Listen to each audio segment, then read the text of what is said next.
Je vous assure que Jésus est le Fils de Dieu. Je fais non, là, t'es dans l'erreur. Je fais arrête de dire des conneries. Là, tu commences à me fatiguer. Je fais Dieu n'a pas engendré, Dieu ne peut pas engendrer, c'est un péché. Et si tu crois en ça, tu vas en enfer. Reviens à l'islam. Tu t'es égaré. Et tu sais ce qu'il me dit? Le gars, il me dit bon, on va pas discuter là-dessus. Il m'a fait si t'as un problème, Dieu t'aime. Mais moi, tu sais, c'est des banalités. Ça veut rien dire. Tu vas voir quelqu'un, tu vas lui dire aujourd'hui, Dieu t'aime, Jésus t'aime. Ça veut rien dire. Le gars, je sors de prison, j'ai pas de thunes, je suis à la rue, j'ai pas de parents. Ça veut rien dire, Jésus t'aime. Pour moi, je suis comme saint Thomas, il faut que je vois les choses. Donc ça rentre pas dans mon cœur. Je suis fermé. Puis à un moment donné, la seule citation de la Bible que je connais, c'est mais si quelqu'un te frappe sur la joue droite, dans la joue. Je lui dis devant tout le monde. Je fais c'est vrai que dans la Bible, il a dit que ton Jésus là, il dit que si on te frappe sur la joue droite, tu dois tendre l'autre joue. Est-ce que c'est marqué ça? Il me dit oui. Alors je fais tu sais quoi? T'es chrétien? Il me dit oui. Ben je vais faire un test. Je lui dis je vais faire un test. Tu lui baises là-bas, c'est une... Je retire ses lunettes. Ah ouais vraiment, j'étais vraiment un. Je te promets, hein, j'étais vraiment un violent. Hein. Je retire les lunettes. Et j'allais lui mettre une baffe magistrale. Et au moment où je lui retirais ses lunettes, moi je suis un gars de la rue. Quand je te dis la rue, moi c'est quoi? C'est à Paris, c'est les putes, c'est la rue, tu deviens vicieux. À 20 ans, j'étais déjà vicieux, j'avais tout vécu. Les comment? J'avais vécu les comment? J'avais tout vécu. Donc moi quand il me dit, comment on appelle ça, quand il me dit que Dieu m'aime, ça me fait rigoler. Mais tu sais ce qui m'a fait réfléchir, ce qui m'a fait, en tout cas ce qui m'a arrêté la violence, c'est au moment où je retire les lunettes, je vois dans son regard, lui il a 18 ans, moi j'en ai 20, je vois une pureté que moi j'ai pas. Et ça me déstabilise. Moi, je suis un voyou, hein, pourtant, je suis un voyou. Mais quelque chose, il reflète quelque chose que j'ai pas, une pureté. Et au moment où il me regarde, ça m'a apaisé. Je sais pas ce qui s'est passé. C'est un phénomène surnaturel que moi je peux même pas encore aujourd'hui définir. Je remets ses lunettes, je fais t'as de la chance. Je fais t'as de la chance. C'est quoi? Toi et ton Jésus, tu dégages. Je fais j'ai pas le temps à perdre. Et il me dit je peux te dire quelque chose. Il me dit juste avant de partir, j'aimerais te dire que Dieu t'aime et que si tu as un problème, demande à Jésus-Christ. Je fais allez c'est bon. Et je me barre. Je marche dans les rues de Paris. Je dis ce soir où est-ce que je vais squatter. Je marche. J'arrive, il est 11h du soir. J'arrive, je sais pas où dormir. Et je suis à la place d'Italie. Donc je descends vers la gare d'Austerlitz. J'arrive au Gobelin, je descends les Gobelins. Et là j'arrive à la gare d'Austerlitz et je vois un petit square. Je dis je vais squatter. Ce soir je vais squatter là. Fatigué. Il est 11h30. Je prends ma valise. Ma petite valise, et je squatte. J'ouvre le jardin public, un calme. Paris, pourtant, à Paris, mais là, dans ce jardin, mais un calme. J'arrive là, je pose ma valise, et d'un seul coup, tu sais quoi? Un cafard, et une angoisse, jamais ça m'est arrivé, mais une angoisse, une oppression qui me prend le ventre, et je me sens à ce moment-là, non seulement angoissé, mais je me sens perdu. Pourquoi perdu? Avant j'étais un débrouillard, je veux dire, quand à la rue, t'as toujours des... Mais là, je savais, c'était plus dans ma tête, je savais que j'étais perdu. Et je me suis mis à pleurer. Et je me suis dit, mais qu'est-ce que je vais devenir? J'avais plus confiance en moi, plus confiance en les hommes, plus confiance, et je me suis dit... Ah ouais, et je me suis mis à pleurer comme un gamin. Et je me suis mis à chialer comme un gosse, il fallait que ça sorte. Et là, à 20 ans, je me suis mis à genoux et j'ai commencé à pleurer. Au moment où je me mets à pleurer, je ferme les yeux et je me vois 6 ou 7 heures avant avec le jeune qui me dit, si tu as un problème, demande à Dieu. Et là, dans un sursaut de souffrance, je crie, je dis, j'ai entendu quelqu'un qui m'a dit que tu m'aimais. Si tu m'aimes, montre-moi-le. Je suis perdu. Au moment où je dis ça, où je fais cette prière, j'entends une voix audible. Attends, on est en 79 quoi. j'ai pas fumé, je suis pas Jeanne d'Arc. J'entends une voix audible qui me dit, Saïd, qui m'appelle par mon prénom, Saïd, j'ai entendu ta prière et je vais t'exaucer. Ça dépasse ces science-fiction-là. Ça dépasse le raisonnement. Ça, tu ne le vis pas. Je veux dire, soit t'es fou, t'es schizophrène, t'es un malade mental ou t'es un fou, furieux. Mais là, je suis lucide, j'entends une voix. Et quand j'entends cette voix, Dieu, une voix qui me dit, Saïd, je t'aime et je vais te relever, j'ai entendu ta prière, je me retourne, je pensais qu'il y avait quelqu'un qui me faisait une blague. Et je suis apaisé, je reformule ma prière, je dis, si vraiment j'ai entendu, est-ce que je ne pourrais pas entendre une deuxième fois cette voix? Et la même voix, tranquille, là dans ce jardin, qui me dit, pourquoi tu doutes? Tu m'as demandé, je te réponds, j'existe et je te relèverai, Saïd. Incrédule, même si tu vois un miracle, on est tellement incrédule que je reformule ma prière. J'ai entendu 2 fois la voix, j'aimerais encore te demander quelque chose. Si vraiment, comme tu prétends que tu m'aimes, que tu dis, fais quelque chose mais que là, ça soit visible. Mais tu sais quoi? Mais il y a quelque chose, au moment où je dis ça, là, je suis tout seul dans ce jardin, il y a quelque chose qui me tombe du ciel, quelque chose de surnaturel qui me visite de la tête jusqu'aux pieds, comme des frissons, mais comme un courant électrique qui me visite. C'est tellement fort que je tombe par terre. Et là, d'un seul coup, le doute que j'ai dans ma tête s'en va. Et là, ça descend un peu plus loin, ça descend dans mon cœur et je sais que Dieu existe. Ça ne s'explique pas. Alors pour ceux qui voudraient que j'explique, ça ne s'explique pas, c'est surnaturel. Mais je sais que Dieu existe.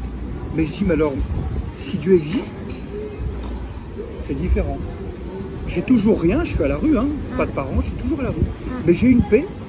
Ouais. J'ai une paix. La paix qui surpasse toute intelligence. Une paix qui surpasse toute intelligence humaine. J'ai une paix, je n'arrive même pas à définir. Moi-même, je me pose des questions. Je dis, mais comment se fait-il? Et qu'est-ce qui se passe? Je me sentais, la première fois dans ma vie, je me sentais bien. Et puis, je pose la bonne question à Dieu. Tu as 20 ans. J'ai 20 ans, hein. À 20 ans. 79, j'ai 20 ans. Et là, je me pose la bonne question. Je fais, bon, Dieu, c'est pas possible. Même après cet événement exceptionnel, après cet événement surnaturel, c'est tellement fort que j'arrive pas à y croire. Je dis, mais tu existes, mais c'est pas possible. Je dis, je lui fais, mais t'es quel Dieu? T'es le Dieu des chrétiens, t'es le Dieu des musulmans, t'es le Dieu des témoins de Jéhovah, t'es quel Dieu? T'es le Dieu de qui? Et Dieu me répond pas. Dieu me répond pas à ce moment-là. Et Dieu me répond pas. Et c'est ce que je fais. Je lui pose la bonne question. Je fais, maintenant que je sais que tu existes, je ne sais pas qui tu es, mais tu vois ma situation, conduis-moi. Tu sais, j'ai rien du tout. Je suis à la rue. Oh, je dors. Je dors sur le banc. Le lendemain matin, je me réveille avec toujours la même paix. Je dis, c'est pas possible. La même sérénité, et puis une joie qui n'est pas due, même pas une joie qui est due au matériel parce que j'avais rien. Donc c'est une joie même pas humaine, j'avais une joie et une paix intérieure. Et à ce moment, je dis, c'est pas possible, ça m'a pas quitté.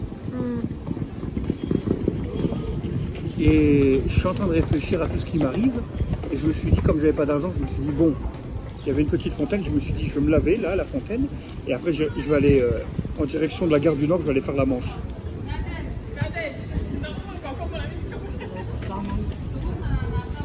Et donc je prends direction Gare du Nord. Et à Gare du Nord, je prends le métro. Comme tous les Parisiens, je prends le métro pour aller faire la Manche. Et il y a un farfelu qui me bouscule. Mais à Paris, c'est tout à fait normal. T'as tellement de fous qu'il y a un farfelu qui me bouscule. Et tout en me bousculant, tu sais ce qu'il fait? Il me donne un papier, il me dit, oh, j'en ai pas besoin. Bon, machinalement, je prends le papier, il me le donne dans la main, je le mets dans ma poche, je me dis, encore un malheureux, encore un fou furieux. Et je mets la main dans ma poche, et au moment où je prends ma direction Gare du Nord, j'entends la voix de Dieu. Je sais que c'est Dieu qui me parle, mais pas audible. Là, ce coup-ci, c'est intérieur, qui me dit, prends ce papier, regarde, et va à l'adresse indiquée. Je prends le papier, 12 rue du Chemin Vert, métro Bastille, 11e. Ça arrive pas tous les jours, ça. Alors, je veux bien qu'il y a du hasard, mais tu sais quoi? La voix de Dieu, la puissance, le lendemain, tout de suite le lendemain, je fais demi-tour, je dis, je vais aller jusqu'au bout. C'est la première fois de ma vie que je vis un miracle surnaturel.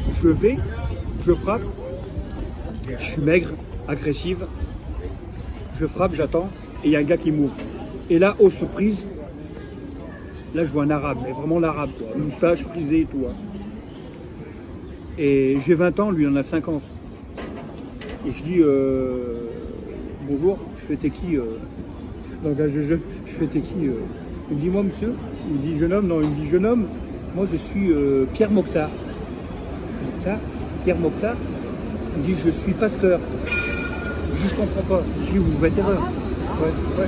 Je fais Pierre Mokhtar, vous êtes arabe? Il me dit je suis d'Algérie. Je fais que vous êtes de mon pays? Il me dit oui. Et je comprends pas pasteur. Il me dit oui je suis pasteur parce que Jésus-Christ a changé ma vie. Je fais vous êtes tous des malades. Je le regarde, je fais mais. Il ne savait pas que j'avais rencontré le jeune. Je fais comment? Il me dit Jésus-Christ a changé ma vie. Je fais je comprends pas. Je fais, vous êtes musulman? Il me dit non, j'ai accepté Jésus-Christ. Je fais oh mais vous êtes égaré. Et je reprends mon discours. Il me dit on n'a pas le temps de discuter. Il me dit écoute, on va pas discuter Coran. Il me dit comment tu t'appelles?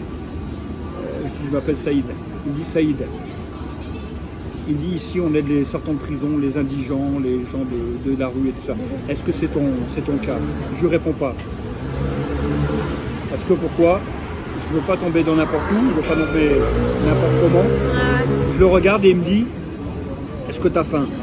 Alors là j'avais faim. Alors j'ai dit oui, il me dit ben, viens manger à ma table. On mange. Et pendant que je mange, j'essaie de le calculer. Bon lui il a 50 ans, j'en ai 20. Et je réfléchis à tout ce qui m'arrive. Je réfléchis, je dis après tout, c'est peut-être Dieu qui m'envoie cet homme. Puis je le regarde. Puis à un moment donné, je mange. Et dans ma tête, je me dis, purée, et dire que ce soir, je vais revenir là où j'ai dormi hier à la rue. Et le gars, il me laisse même pas finir ma pensée. Il me dit, non, t'inquiète pas, je vais t'héberger pendant 1 an. Ouais. Attends, je le regarde. T'as 20 ans, quoi, 20 ans, Je le regarde, il me dit, Saïd, je vais t'héberger pendant 1 an. Puis après, tu sais quoi, je le regarde comme ça, je mange, puis dans ma tête, je me dis, mais il est marrant, j'ai même pas une thune pour prendre le train, j'ai rien du tout. Et lui, il m'arrête, il me dit, t'inquiète pas pour le train, je vais te payer ton billet de train. Ah ouais? Non. Attends, il n'y a qu'une personne qui connaît. Il n'y a que Dieu qui connaît tout ça, là. Ah ouais, c'est clair. Où il est médium, où il est devin, ou que je sais pas moi. C'est clair. Mais il me dit, je vais t'héberger.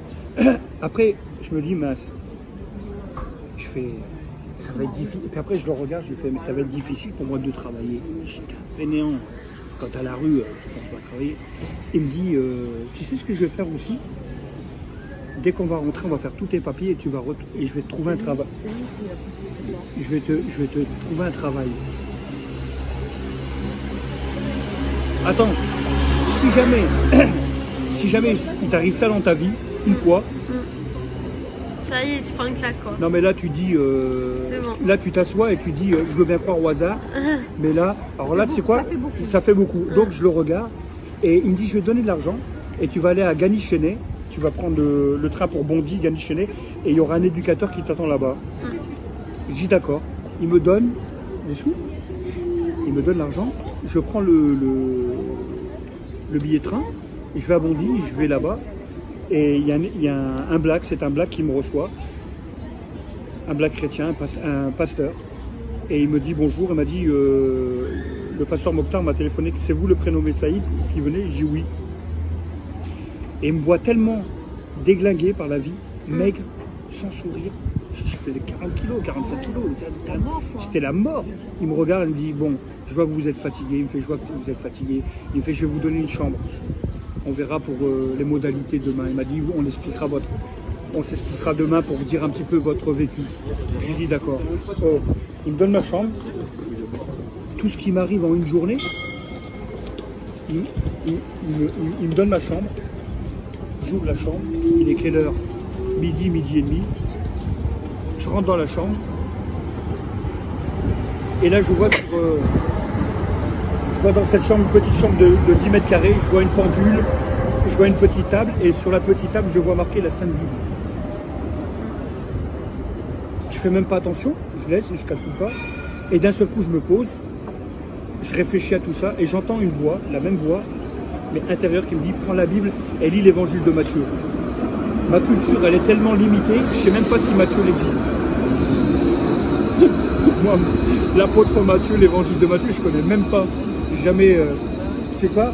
Alors pour vérifier si cette voix c'est vraiment. Je prends la Bible et je lis l'évangile de Matthieu. Et je suis là.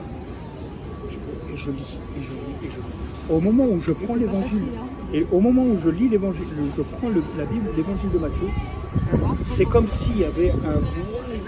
C'est comme je sens un voile partir. Et là, une compréhension, pourquoi Jésus est venu, qu'est-ce qu'il a fait, en quoi moi je suis impliqué.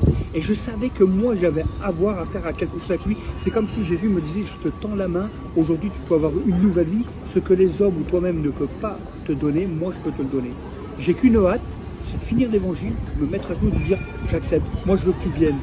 Et c'est ce que je fais, je finis l'évangile de Matthieu, j'arrive au chapitre 28, je ferme la Bible, je regarde l'heure. J'avais mis, c'est quoi? J'avais mis plus de 2 heures à lire. Je vois marquer 3 heures de l'après-midi, 15 heures. Je ferme ma Bible, l'évangile de Matthieu, il est 15 heures. Hein. J'ai qu'une hâte, c'est de me mettre à genoux. Je ferme ma Bible, je la mets sur mon chevet. Et au moment où je me retourne, Jésus il est devant moi, comme je te vois, il m'apparaît. Il me regarde. Rempli d'amour. Un regard. Son amour, il est tellement profond que je me sens envahir d'un amour que je me mets à pleurer. Mais vraiment, je sens des frissons. Enfin, il y a tout le surnaturel, hein, tout le côté surnaturel. Je sens une présence que le monde ne peut pas connaître. Je me sens envahir d'un amour et Jésus me regarde. Et au moment où il me regarde, un regard tellement profond qui n'existe pas, d'amour. Et là, au moment où il me regarde, je vois le film de ma vie. Je vois le film de ma vie. Je vois ma naissance en Algérie, mes parents qui me frappaient, la délinquance. Et à ce moment-là, Jésus il me regarde toujours et je pleure, je me libère et je crie de souffrance. En même temps de joie, tout remonte, je suis libéré. Et puis à un moment donné, je ne sais pas combien de temps ça se passe, ça se passe, je peux même pas, le temps il s'est arrêté. Je vis quelque chose que personne au monde ne peut vivre. C'est une expérience spirituelle et surnaturelle. Et à ce moment-là, quand c'est fini, Jésus me regarde et me parle. Il m'a dit, il me prend, il se baisse, il me prend par la main, il me relève. Il m'a dit, Saïd, je suis le chemin, la vérité et la vie. Et nul ne vient à Dieu que par moi. Et il me parle en arabe. Saïd, Sidna Isa, wal tariq wal hayat wal had. Je le dis en arabe, je suis le chemin, la vérité et la vie. Il m'a dit, Saïd, j'ai entendu ta prière. Et il m'a dit, j'ôte tes fardeaux. Au moment où il fait ça, il me dit, j'ôte tes fardeaux, il me fait un geste symbolique, il fait comme ça, il me fait, j'ôte tes fardeaux. Je me sens léger. Je bouffe à la rue, j'étais un pêcheur, j'étais un pourri, j'étais un délinquant. Le mal, je l'ai connu avant l'heure. Et à ce moment-là, je suis libre, mais libéré. Et là, tu sais quoi, je vis une expérience que personne au monde ne vit. Et là, Jésus me dit, Saïd, à partir d'aujourd'hui, ta vie va changer. J'ai 20 ans, hein. Je suis dans un foyer de réinsertion de clochards et de sortants de prison. Il me dit, je t'appelle à mon service, ce que j'ai fait pour toi, je veux que tu ailles le prêcher à tous les gens. Là où je vais t'envoyer, tu vas dire à tous les gens que je les aime, et tous ceux qui croiront en moi auront la vie éternelle. Et il part. Et ça fait 40 ans. Aujourd'hui, je suis pasteur. C'est beau. C'est fort hein, comme histoire. Hein? C'est fort. Hein. Tu sens tu sens la présence de Dieu. Hein? Et depuis 40 ans, voilà. Et depuis ce jour-là, je prêche l'évangile. Alors après, on peut me dire, t'es un taré, t'es un fou, moi, j'ai assez de preuves. Ah. Tu sais ce que c'est ça? C'est l'action de Dieu. Laisse faire.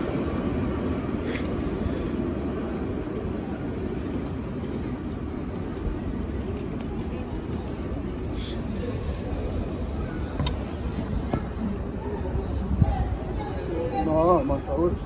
C'est fort. Est-ce que Dieu t'aime?